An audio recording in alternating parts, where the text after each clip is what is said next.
Bonjour à toutes et bonjour à tous, bienvenue dans un nouveau numéro d'épisode suivant, votre émission dédiée aux séries et au streaming sur Tech Co. Je suis ravi de vous retrouver et on va faire cette semaine un petit focus sur une série française dont le nom résonne à travers l'histoire à la fois des séries mais aussi du cinéma et de la littérature.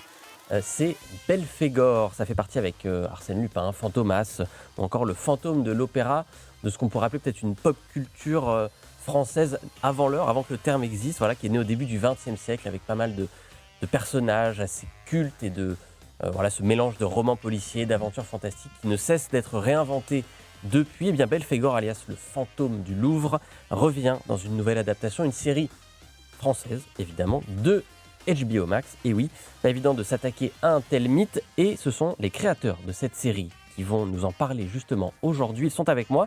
Tout d'abord, Aude Albano, bonjour. Bonjour.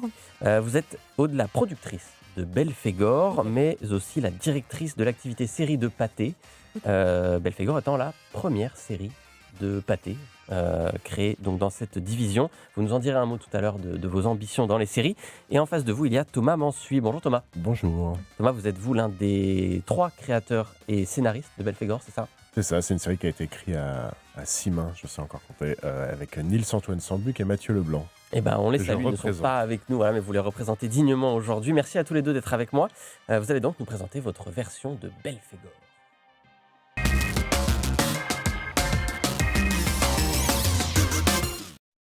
C'était donc en 1927, ça ne nous rajeunit pas, personne n'était né sur ce plateau. Arthur Berned, c'était le créateur de Belphégor, là c'était un écrivain, il a créé ce qu'on appelait à l'époque un roman ciné. C'est un concept qui n'existe plus trop aujourd'hui, mais c'était une histoire qui était à la fois écrite pour un format en feuilleton littéraire et en parallèle réalisée pour le cinéma. Tout sortait à peu près en même temps.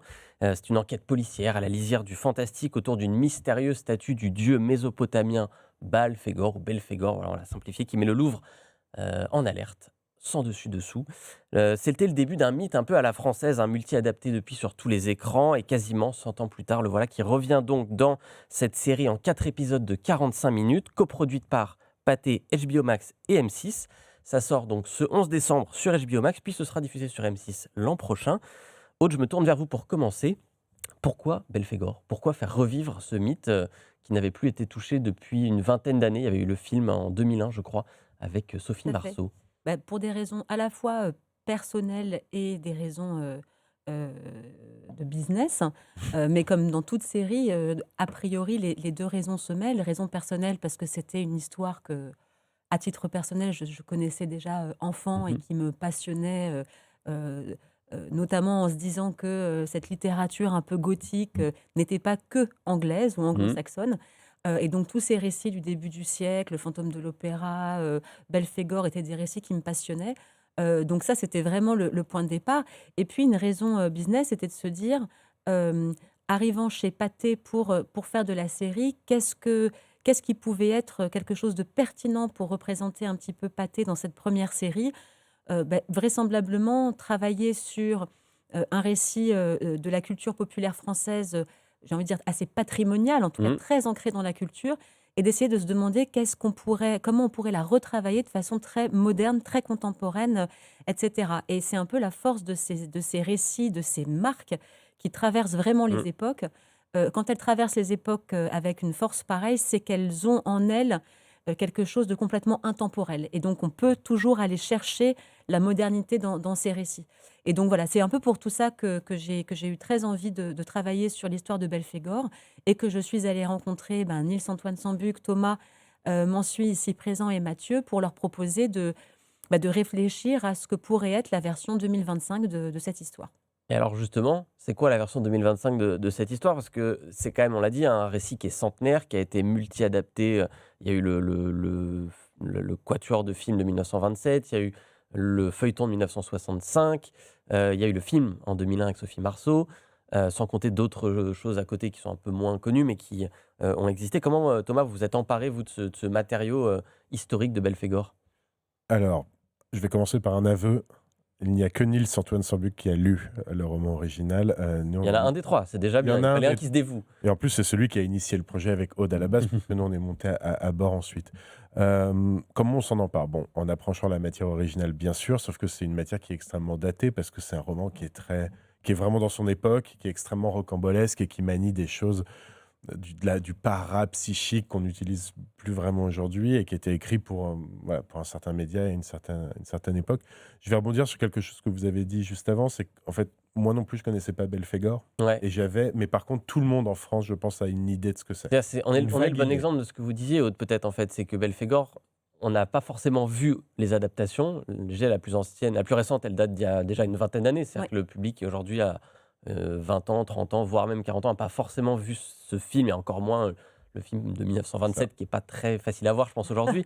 Ouais. Mais le nom nous parle, Moi, quoi. moi, j'adore manger, donc je vais utiliser une métaphore culinaire. On a mis Belphégor dans une poêle à feu vif et on s'est dit, quand ça réduit, il reste quoi dans nos imaginaires partagés? Ouais. Et donc, il restait le Louvre, une atmosphère inquiétante et un fantôme. On a tous cette image de Julienne Gréco, machin, le masque. Et ça, tout le monde l'a, même sans savoir ce que c'est, d'où ça vient. Donc, on avait ça et un petit parfum de fantôme de l'opéra, version musée obscur. Et fort de ça, on s'est demandé aussi, on s'est posé des vraies questions déjà. Qu'est-ce qu'un héros aujourd'hui? C'est quoi la thématique qu'on voudrait explorer? Et il y a quelque chose de très intéressant, c'est qu'à l'époque d'Arthur Bernett, de l'œuvre originale et de la série, le musée, c'est un espèce de zoo, Mm. c'est un cabinet de curiosité. Et aujourd'hui, le musée, c'est plus ça. Le musée, c'est un endroit de mémoire, de culture, même de restitution d'œuvres et Mhm. de réconciliation entre les pays et les peuples. Donc en fait, et c'est un endroit où on met à bas la colonisation et toutes ces choses-là. Bien Donc sûr. en fait, on était obligés, nous on avait envie en tout cas en traitant le Louvre, d'amener le récit sur quelque chose qui traiterait de la mémoire, qui traiterait de l'identité. Et donc on a rajouté ce vernis qui n'existe pas du tout dans l'œuvre à la base, ce vernis-là de thématique. J'allais dire l'histoire d'origine, je ne l'ai pas lue, mais j'ai fait une petite recherche. Elle est très axée autour du policier. Il y a un détective, enfin voilà, des choses qui se faisaient beaucoup à l'époque. On est à Hmm. l'époque des grands romans policiers, etc. C'est quelque chose que vous n'avez pas forcément repris dans la série, puisqu'il n'y a pas de personnage de policier en tant que tel. Il n'y a pas de détective au sens, il n'y a pas de Sherlock Holmes, quoi. C'est parce que ça vous a paru désuet à tous les deux. C'était pas la bonne direction dans laquelle aller. Mais comme je viens de le dire, nous, on voulait parler d'intime, en Ouais. fait, en réalité. Donc, ceux qui connaissent très bien Belphégor vont voir qu'on a pris notre ami Bellegarde, on l'a mis ailleurs, qu'on Mhm. a un peu recomposé, on a fait un petit jeu de chaises musicales, et qu'au final, ce qui est plus important, c'est l'intériorité des personnages. On les met dans un thriller plus que dans un polar. Ce sont plutôt des gens ordinaires à qui il arrive des choses extraordinaires et qui vont essayer de s'en sortir. Et on a fait surtout un choix, c'est que c'est une héroïne maintenant, c'est elle qui Mhm. est au centre du récit, et c'était pas simplement un jouet, un pantin, en tout cas, qui se fait balloter et qui n'est qu'objet de mystère. C'est elle qui est moteur de l'action, c'est elle qui est point de vue de l'action.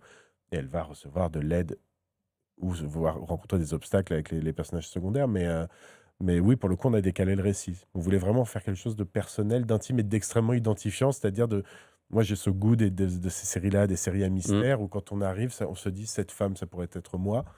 Et comment je réagirais si je me retrouvais avec le masque de Belphégor dans mon lit. Pardon, c'est un énorme spoiler. Mais qu'est-ce que je ferais si un matin je me retrouve en contact avec une œuvre de... Oui, c'est pas vraiment un Non, spoiler. c'est pas En un gros, énorme c'est un peu spoiler. effectivement l'intrigue. Elle se retrouve aux prises avec ce masque. Elle comprend pas vraiment pourquoi ce masque la hante. C'est ça. C'est une réinvention un peu du fantôme. Aude, dans quelle mesure tout ce qui a été fait avant a joué dans la production de cette série? Est-ce que vous avez d'emblée dit on écarte tout et on fait notre truc, ou est-ce que quand même il fallait, je sais pas, par exemple, avoir des clins d'œil ou une façon de respecter le film de 1927 ou la série de 65? Alors non, il s'agissait vraiment de se demander ce qui constituait un peu le socle commun de Belphégor, le Louvre, des disparitions mystérieuses, une jeune femme qui semble possédée et qui se retrouve un peu au cœur du maelstrom. Donc c'était vraiment plutôt reprendre ces éléments-là, plutôt que d'essayer à tout prix coller à des histoires précédentes. Donc c'était beaucoup de réinvention. Et Mmh. d'ailleurs, le fait d'associer Belphégor à Balphégor, un dieu mésopotamien, etc. C'est beaucoup de travail que nous avons mené main dans la main avec le Louvre, donc Mmh. avec le département des Antiquités orientales, pour essayer d'ancrer au maximum ce récit dans un contexte, alors même si effectivement c'est pas une série scientifique, mais dans Mmh. un contexte muséal réel qui est les Antiquités mésopotamiennes, donc on est sur cette zone Babylone, etc., et d'aller convoquer un peu ce que cette culture-là pouvait évoquer. Donc c'était plutôt d'aller trouver cette singularité-là, de l'ancrer dans un territoire particulier et donc dans une histoire particulière, puisque l'ancienne Mésopotamie nous ramène aujourd'hui à l'Irak et Mhm. à ces régions-là. Euh, et de rester évidemment dans le divertissement coûte que coûte. Ce dont on avait envie, par contre, c'était d'essayer de trouver ce langage commun entre, parmi les personnes peut-être de plus de 40 ans qui auraient vu les œuvres Mhm. précédentes de Belphégor et qui avaient un peu tremblé, etc. Donc, on avait envie que les gens tremblent un petit peu, même si trembler aujourd'hui et trembler il y a 60 ans ne veut pas exactement dire la même chose. Et puis de pouvoir se reposer sur une actrice qui était comme ça, aussi fascinante, aussi charismatique. Et Chirine était pour nous l'évidence absolue quoi, de cette capacité à nous pa- passionner, à nous Mm. fasciner dans cette espèce de quête complètement folle. Donc voilà, c'était plutôt comme ça qu'on l'a abordé. Vous avez mentionné Chirine Boutella, c'est un point qui est intéressant, parce que si on regarde un tout petit peu l'histoire de Belphégor et de ses adaptations, elle est souvent marquée par des actrices assez fortes. Oui. Vous avez mentionné Thomas, Juliette Gréco dans l'adaptation de 65, Sophie Marceau dans le film de 2001, c'est deux icônes, on va dire, du cinéma français. Chirine Boutella, c'est plutôt une figure montante, quelqu'un qui commence à faire sa place dans le cinéma et dans les séries françaises. Elle incarne donc Hafsa, qui est le personnage principal, restauratrice de tableaux qui se retrouve aux prises avec Belphégor. Est-ce que ce choix de l'actrice principale, vous aviez justement cet héritage en tête de vous dire il faut quelqu'un qui s'inscrive dans cette lignée? En tout cas, c'était vraiment le désir de pouvoir incarner cette héroïne par une jeune actrice, une jeune femme qui incarnait cette génération. Mhm.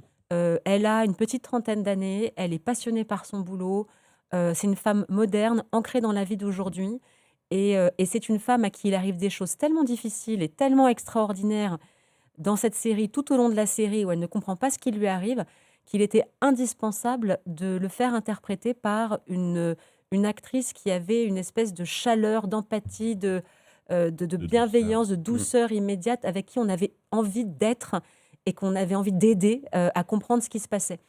Et Chirine dégage immédiatement cette force mêlée euh, de, de, de chaleur, de sympathie, de bienveillance, et on a envie d'être avec elle. Et c'était une évidence, en fait, tout de suite, hein, pour nous tous, tous les partenaires. On avait très, très envie que ce soit Chirine qui interprète ce rôle.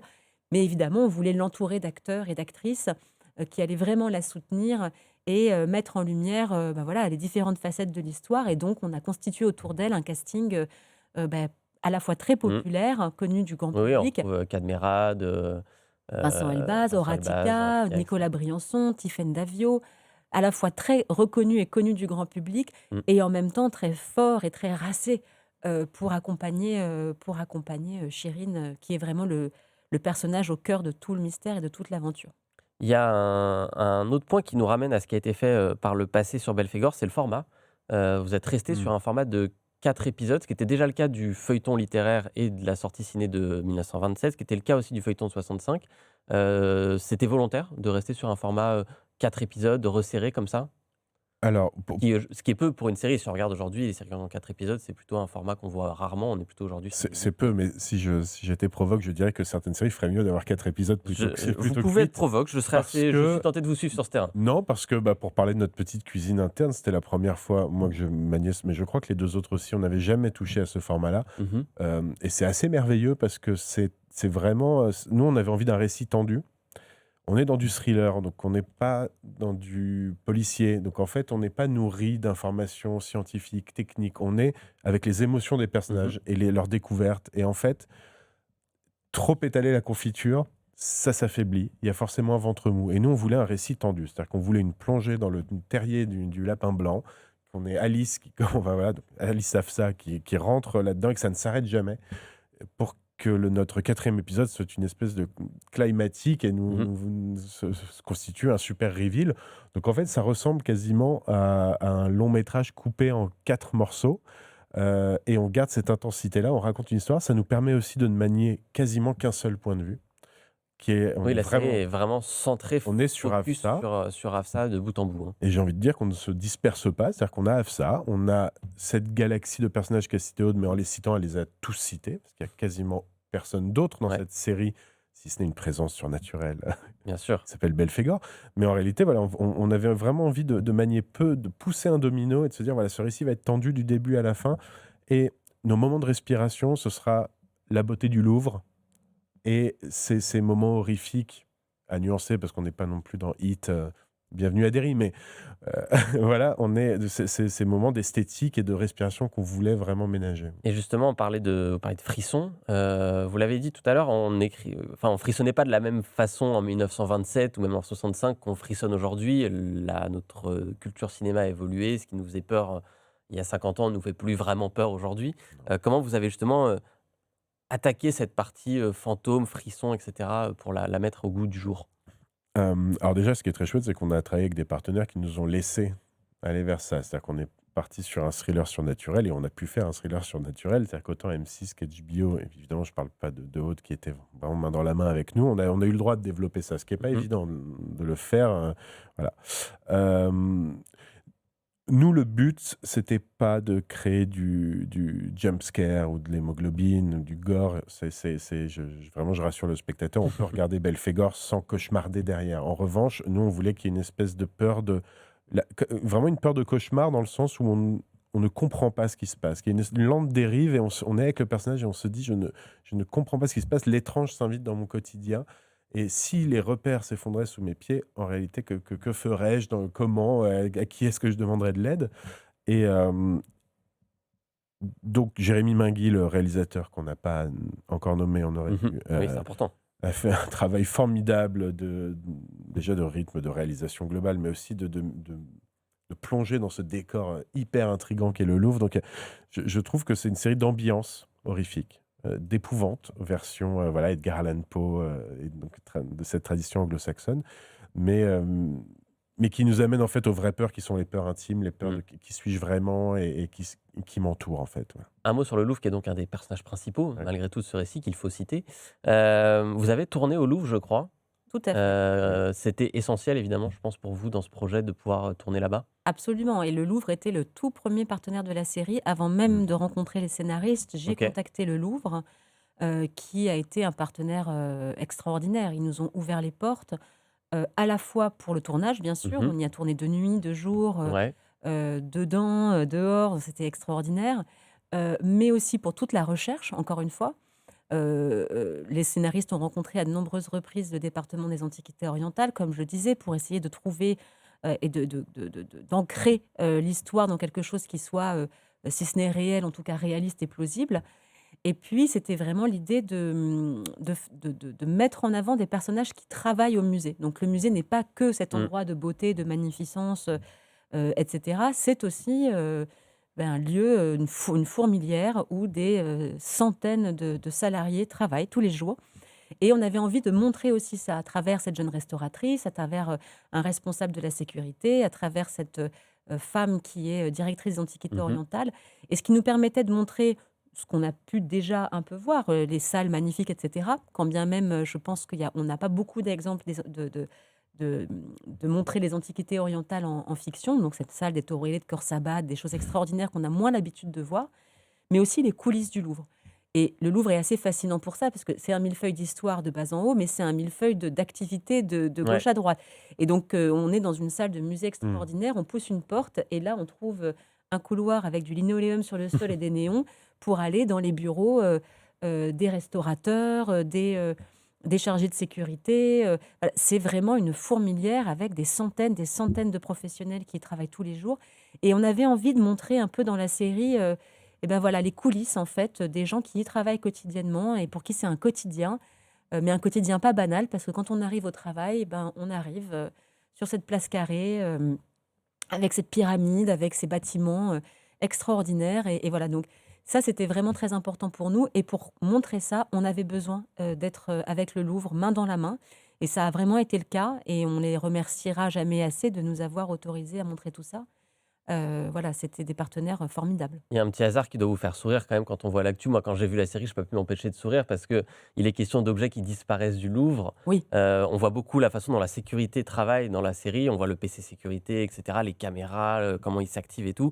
Forcément, avec le braquage qui survient quelques semaines avant, ouais. etc., la série est presque d'actualité quelque part. C'est, oui, hallucinant. Enfin, je veux dire, on a observé cette histoire avec énormément de peine pour toutes les Mmh. équipes du Louvre, et en même temps, en tout cas, c'est une affaire qui arrive de manière tout à fait, On y est pour rien. coïncidentelle. C'est pas vous. Non. C'est pas nous, voilà, on ne sait pas où sont ces bijoux. Hem, mais ça interroge évidemment sur le système de sécurité et en même temps, le musée n'est pas une forteresse, c'est pas un bunker. Mmh. Donc c'est un endroit où en effet, nous, en tournant, on était à proximité immédiate des œuvres, en étant dans des cordons de sécurité, évidemment, très importants. Je veux dire, tout était extrêmement Bien sûr. contrôlé. Mais le caractère extraordinaire de ce lieu, c'est d'être, aussi proche des œuvres et de pouvoir les ressentir, voilà. Mais en Donc réalité, ce qui est étonnant, c'est que le Louvre ne se fasse pas braquer plus souvent parce que c'est énorme. exactement. Il y a un paquet de fenêtres et c'est vraiment c'est immense. Alors nous, on a eu la chance de visiter le Louvre la nuit. Mmh. Je peux vous dire Ça doit être qu'entre quelque les... chose. Alors déjà, c'est magnifique, on était seuls. Et c'est incroyable, c'est vraiment un très grand moment d'émotion. Et je peux vous dire qu'entre chaque salle, il y a un mur d'acier comme ça. Enfin, c'est méga sécurisé. Nous, je rebondis sur ce que dit Aude, parce que nous, on était extrêmement tristes. Mmh. Parce que ce qu'il faut savoir, c'est que les gens qui travaillent au Louvre, en tout cas ceux qu'on a rencontrés, c'est aussi souvent des gens qui soit ont fait de l'archéologie, de la fouille ou de la recherche, et Mmh. ou le font encore, même dans les postes à plus haute responsabilité. Et c'est des gens qui aiment profondément leur travail, qui Très veulent... attaché à ce qu'il y a dans le musée, en fait. Voilà, et c'est pas... Et il y a... La négligence, pour moi, n'existe pas. C'est que c'est des gens qui sont extrêmement attachés et qui sont en plus en contact avec maintenant les musées du monde entier sur comment est-ce qu'on peut faire découvrir ce patrimoine-là, comment est-ce qu'on peut le protéger. Et je pense que ils le protègent. Ben, on en parle dans la série des exactions qui peuvent exister au Moyen-Orient. Voilà. Et ben voilà, là, ils n'ont pas réussi à protéger ces œuvres-là aujourd'hui, mais Mais en tout cas, la série met assez bien en avant justement le personnage du Louvre. On voit assez bien comment il fonctionne et ça, c'est plutôt très bien fait. Aude, je voulais qu'on dise un mot un petit peu plus général sur Pathé et un peu sur cette série aussi, puisqu'elle a cette particularité d'être coproduite Oui. par 3 acteurs assez importants. Vous, chez Pathé, bien sûr, HBO Max et M6, qui aura une deuxième fenêtre de diffusion l'an prochain. Ce modèle de coproduction entre une plateforme, une chaîne de télévision et un acteur, producteur, quel qu'il soit. C'est un modèle qu'on voit de plus en plus aujourd'hui. Qu'est-ce que ça vous apporte, vous, sur l'aspect justement purement production?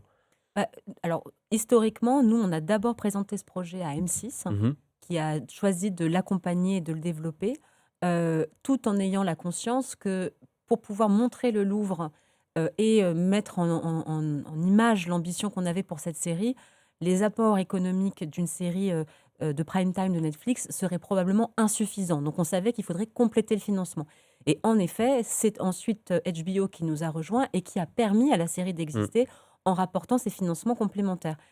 Je crois que c'est une exception qui est assez française, même si je pense que certains Mmh. pays, en Europe notamment, font ça. Mais en France, c'est de plus en plus, pratiqué, où en fait, les producteurs font appel au financement d'une chaîne de télévision linéaire, d'un diffuseur, Mmh. traditionnel et d'une plateforme pour fenêtrer, parfois dans un sens ou dans l'autre. Donc dans notre cas, HBO sera le premier diffuseur. Tout simplement parce que, certaines séries, et notamment, dans le climat, dans lequel on vit, ont besoin d'être événementialisées, parce qu'il faut sortir, voilà, de la Du quantité de flow, séries, du flot ininterrompu, ouais. ininterrompu.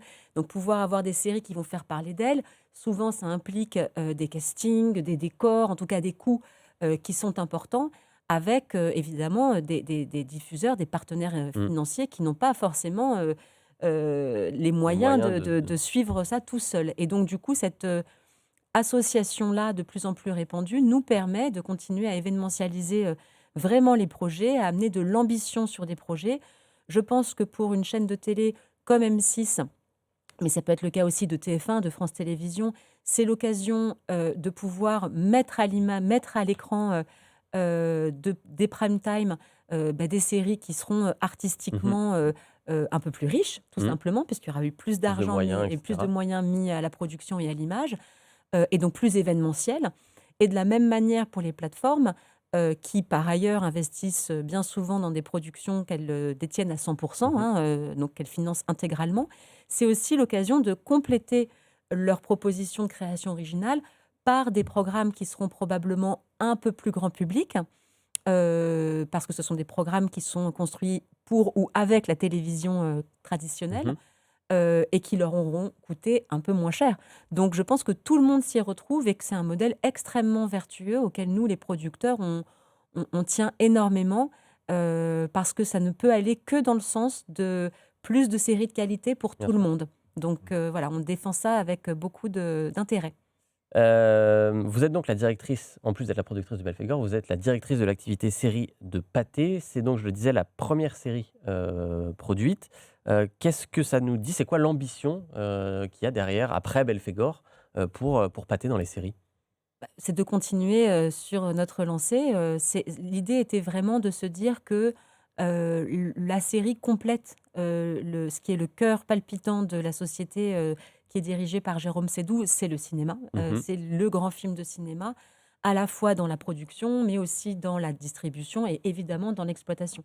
Donc le cinéma reste et demeure le cœur palpitant de Pathé, mais la télévision, en tout cas la série, Mhm. parce que la télévision et la plateforme, en tout cas la série, offre des possibilités complémentaires, à la fois en termes de business, en termes de type de récit, et par ailleurs, de plus en plus de talents du cinéma ont envie de s'essayer à cet Mhm. exercice-là, qui est différent, voilà. Et donc, c'est une façon pour nous de pouvoir accueillir un peu tout ça. Donc, on travaille aujourd'hui avec tout le monde. On a cette chance et cette joie de travailler aussi bien avec des plateformes qu'avec des chaînes de télévision enfin, classiques, les Mhm. traditionnelles. Et l'ambition, c'est de s'inscrire dans ce qui est Pathé, c'est-à-dire des séries qui sont qualitatives, exigeantes, mais grand public, Mhm. pour tous les publics, aussi bien que des séries plus auteurs. Je crois que Pathé aussi, c'est ça, c'est de pouvoir travailler sur ce vaste tableau de typologie, de genre, mais de pouvoir toujours le faire avec exigence, avec grand respect pour le public. Voilà, de ne jamais sacrifier la qualité. Et ça, c'est vraiment quelque chose qui est au cœur de ce qu'on fait quotidiennement sur tous les projets sur lesquels on travaille. Je peux pas m'empêcher de faire un parallèle justement avec le cinéma chez Pathé. Pathé a produit Les Trois Mousquetaires et Le Comte de Monte-Cristo récemment, qui ont été des énormes cartons au cinéma. Est-ce que Belphégor, c'est un peu la même logique? C'est de se dire, on va piocher dans tout ce patrimoine littéraire français qui est extrêmement puissant, extrêmement fort, avec des noms qui parlent. On est à l'ère aujourd'hui des IP, il faut absolument que tout soit des marques très fortes, etc., pour séduire les gens. Est-ce que c'est la même logique adaptée en série chez vous? Il y a une logique, oui, bien sûr. Il est évident que, mais c'est une logique qui n'est pas intrinsèque à Pathé. Mhm. Il y a beaucoup de producteurs qui travaillent de la même manière. Il est évident qu'aujourd'hui, cette fameuse IP que vous citez, c'est une ressource absolument essentielle. Elle n'est pas indispensable, mais elle est devenue assez incontournable. Mais quelque part, une IP, ça peut être beaucoup de choses. Ça peut être un roman de Dumas ou un roman des années 20 Mhm. français, mais une IP, ça peut être Versailles, que j'ai eu la chance de, Ouais. de produire à l'époque avec Claude Chely chez Capadrama. Bon, Versailles, c'est une IP, c'est une marque, ça évoque, c'est évocateur de quelque chose. Euh, on n'est absolument pas obligé d'en passer par là, mais il est certain que c'est un avantage et un atout de pouvoir se reposer sur un nom, une marque qui va porter un récit et créer, susciter un imaginaire. Donc oui, c'est quelque chose sur lequel on travaille, mais on travaille aussi avec grand plaisir d'ailleurs avec Thomas en ce moment sur un autre projet qui est une création purement originale et qui n'est pas une adaptation. Donc voilà, tout est possible, mais il est vrai que cette IP, enfin cette approche du développement au travers de l'IP est devenue un incontournable de la production aujourd'hui. Eh ben, on verra du coup comment Belphégor va être réceptionné par le public. Ce sera à découvrir dès le 11 décembre. C'est demain quand on enregistre cette émission. Ce sera sur HBO Max et puis il y aura une deuxième fenêtre, on le disait, sur M6 l'an prochain pour les gens qui ne sont pas abonnés à HBO Max. Aude, Thomas, avant de vous laisser, vous allez devoir passer par la frissonnante, terrible épreuve des séries de la semaine. Vous allez voir, ça va bien se passer. C'est parti. Ça fait peur.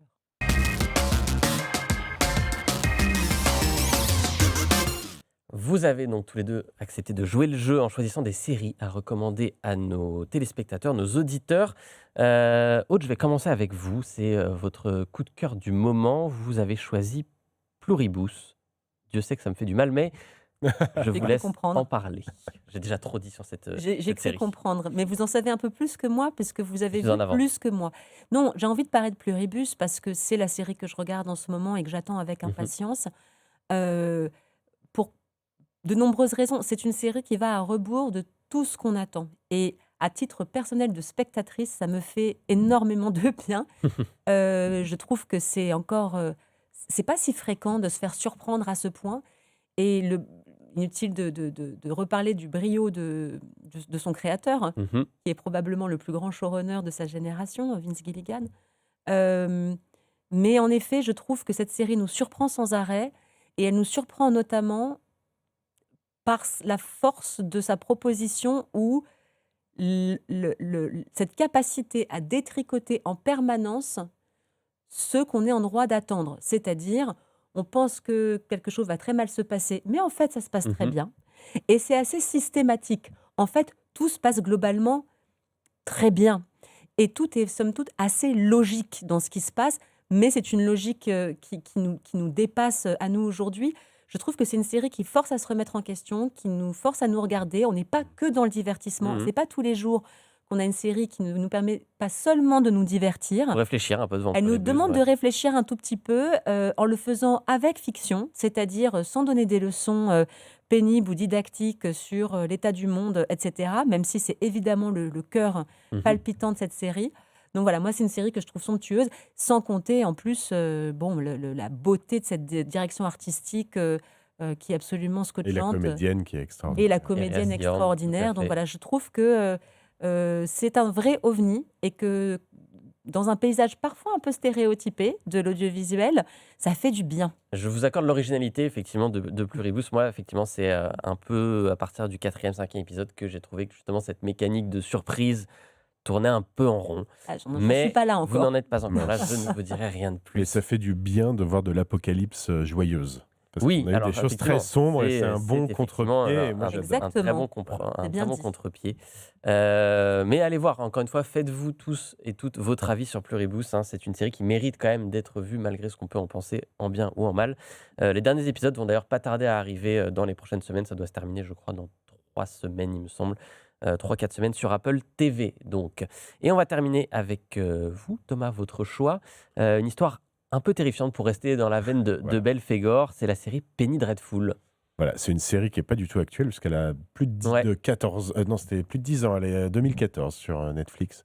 Et je cherchais un lien avec de ce dont on était en train de parler. Donc Penny Dreadful, c'est une histoire de fantôme. En fait, plus que ça, on parlait de roman gothique. C'est une série qui se passe à Londres, Mhm. époque victorienne, donc c'est pas Paris, c'est pas le Louvre. Et on a une galerie de personnages. On a Dracula, on a Frankenstein, on a tous ces personnages iconiques de cette littérature-là. Et des aventures extraordinaires avec Eva Green dans le rôle de Shirin Boutella et Timothy Dalton et Josh Hartnett. C'est super, il y a de l'action, de l'aventure, de l'amour, et c'est esthétiquement magnifique. Et je ne comprends pas pourquoi on ne parle pas plus de cette série, parce qu'il y a vraiment tout ce que les gens aiment aujourd'hui. Et encore une fois, des IP. Alors, ils ont mis toutes les IP du 19e siècle dedans. Et c'est le principe, c'est une espèce d'anthologie où tout le monde se croise. Il y a Dorian Gray, il y a tous ces personnages-là qu'on adore dans Lovecraft, Edgar Allan Poe, Mary Shelley. Est-ce que c'est pas une série qui est arrivée trop tôt finalement, avant l'ère des plateformes? C'est une série qui était une série Showtime, un peu compliquée à regarder en France, puisque c'était une époque où on n'avait pas forcément tous ces accès qu'on a aux séries américaines aujourd'hui. Aujourd'hui, peut-être qu'elle cartonnerait, mais effectivement, moi, j'étais étonné de la voir. Elle n'est pas disponible sur les plateformes. Elle est disponible à En l'achat effet. uniquement sur Apple TV, je crois, et peut-être sur Prime, sera vérifié. Alors qu'elle a tout. C'est vrai, c'est une série, je pense, qui est apparue à l'époque où on ne nous les amenait pas sur un plateau d'argent. Moi, sur certaines plateformes, je ne vais pas forcément nommer, au bout d'un moment, j'ai une série qui pop, même d'une autre plateforme, et je me dis, ah bah tiens, je vais aller la voir et on m'accompagne. Penny Dreadful, c'est sorti là, c'est d'un abord, on voit le regard glaçant d'Eva Green. C'est une série qui est pas fun d'approche, elle a l'air très sombre, très dure. En fait, c'est pop à souhait, mais voilà, donc je pense que c'est une série sur laquelle il fallait tomber. Et moi, dès le premier épisode, j'ai été totalement accroché. Il y a 3 saisons, c'est une série qui est finie. Donc ça aussi, Ça, c'est bien. c'est une ça, c'est bien. qualité, parce qu'il n'y en a pas beaucoup. Donc elle est finie et elle est absolument formidable. Et encore une fois, on a un personnage voilà, principal, joué par Eva Green, qui est, je pense, un des personnages féminins les plus puissants que j'ai vu, moi, là, dans les séries. Et j'allais dire avant l'heure, non, parce qu'il n'y a pas d'heure pour ça, mais qui il y a 11 ans, était était méga puissant et tenait la dragée haute à tous ses partenaires masculins. Vous savez quoi? On va faire une reco un peu particulière. On va dire que Ah. c'est bientôt Noël Ouais. et il y a sans doute des coffrets DVD de Penny Dreadful qui doivent exister à la Fnac ou ailleurs Peut-être. ou dans les magasins de revente en occasion. Ça doit exister. Donc, si vous voulez faire un cadeau un peu original, quelque chose que voilà, vous ne pourrez pas trouver sur une plateforme, eh ben, n'hésitez pas, allez offrir un coffret de Penny Dreadful. Allez vous l'acheter vous-même si vous ne la connaissez pas. Voilà, on recommande les DVD dans l'épisode suivant. Ça nous arrive. Ça n'est pas tous les jours, mais le DVD n'est pas mort, loin de là. Merci Thomas Mansuy. Merci Aude Albanou Merci. d'avoir Merci. été avec moi tous les deux. Je rappelle que vous êtes respectivement co-scénariste et co-créateur de Belphégor et productrice de Belphégor. Merci d'être venu sur le plateau d'épisode suivant pour nous présenter cette série qui sort donc le 11 décembre. Et si vous êtes arrivé, vous, en cours de route de cette émission, vous pouvez la rattraper en intégralité, bien sûr, sur le site de Tech & Co, sur YouTube et en podcast sur toutes les plateformes d'écoute. Moi, je vous dis à la semaine prochaine pour l'épisode suivant.